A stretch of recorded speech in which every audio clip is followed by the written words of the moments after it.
Aig-Imoukhuede, Professor of Global Governance, Blavatnik School of Government. Now, poor public sector performance remains a major challenge affecting Africa's growth. Now, this is according to the founder and chairman of Africa Initiative for Governance, Aigboje Aig-Imoukhuede. CNBC Africa's Onyi Sunday caught up with him at the launch of the AIG Scholarship Program intended to make a transformational impact on leadership, governance, and public policy.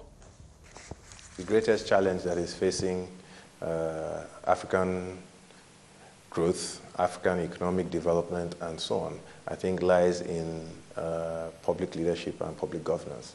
And it's not really my recognition. I think many, if not most people, recognize it.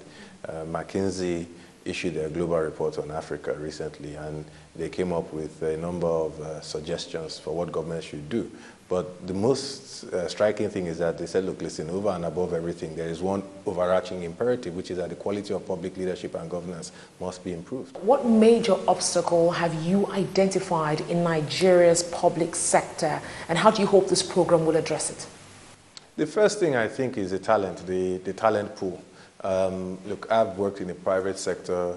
I've seen corporate Africa come of age, so to speak. I've seen Nigerian banks and banks in other parts of sub-Saharan Africa grow and become, really admired competitors when compared to global comparisons. Look at MTN. MTN is, one of the largest telecoms companies in the world. So corporate Africa is coming of age. And what lies behind it? It's talent. It's all about the fact that, Africans, Nigerians, for example, are very talented intellectually. You go to the best business schools and you see, a greater percentage of the foreign students coming from one country, Nigeria, and so on. And then they go back or they don't even come back. They go into GE or they go into Microsoft and they do great things there, okay? Or they go into foreign governments, okay? But look at this. I don't know the percentage of these high potential talents that are coming home to serve their countries is very, very minute. Why? Because why would I want to work in a public sector role when I know that the very fact that I represent high potential is a threat to the system, okay?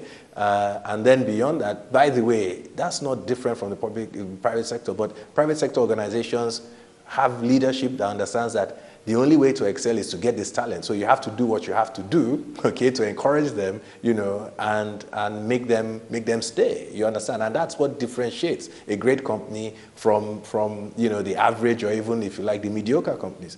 So essentially, it's about creating the enabling environment for great talent to come and work for the public sector. And in most environments, but more so in developing countries, the role of public policy, the role of public leadership in terms of economic growth and economic development is far greater than the role of the private sector. I'm not talking now about creating jobs. I'm saying the impact of policy on creating jobs. Even though I, as a private sector entrepreneur, okay, can come up with an idea, okay, that can create 2 million jobs, right, with the stroke of a pen, right, one person in the public sector can destroy that dream.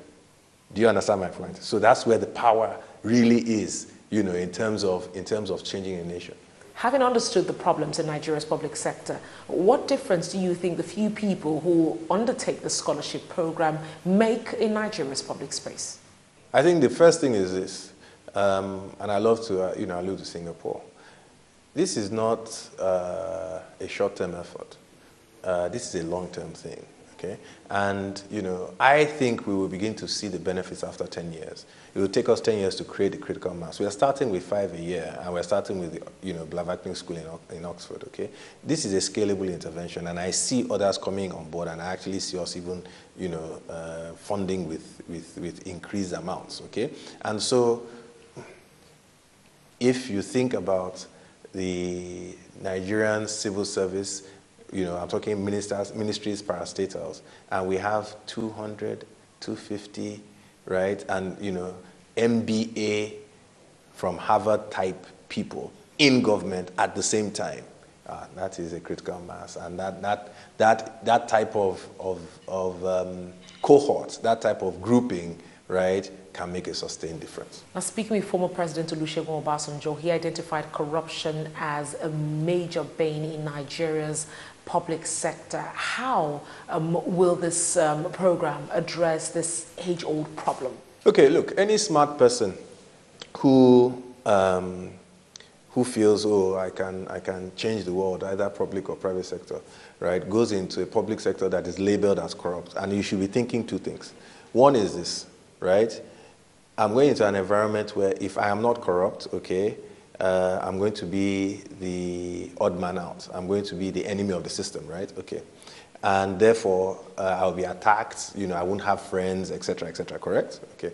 The other thing is that, you know what, I mean, the other option is that I may be corrupted, okay? And so it's not something that if you think, you know, logically, you should just take on, you know, in terms of I want to work in the public sector that is labeled corrupt, okay? So you need to be prepared. And you need to be prepared to lead, you need to be prepared to have the steel and to have the courage, okay, to tackle corruption. And you need to know you're not alone, okay? Which is why we have mentorships, all right? And we will link these scholars to, you know, very reputable, eminent people who have worked in the public sector, who have seen these situations and who have a track record of overcoming corruption, okay? So they need to be helped. And then imagine that you're not alone because you're not the only scholar. There are scholars who went in before you, there are scholars who are going to come after you, and that's why I said you need a critical mass, okay? Almost like you have a fellowship group, you know, who are looking back and looking through these issues and helping themselves. Aigboje Aig-Imoukhuede, founder and chairman of the Africa Initiative for Governance.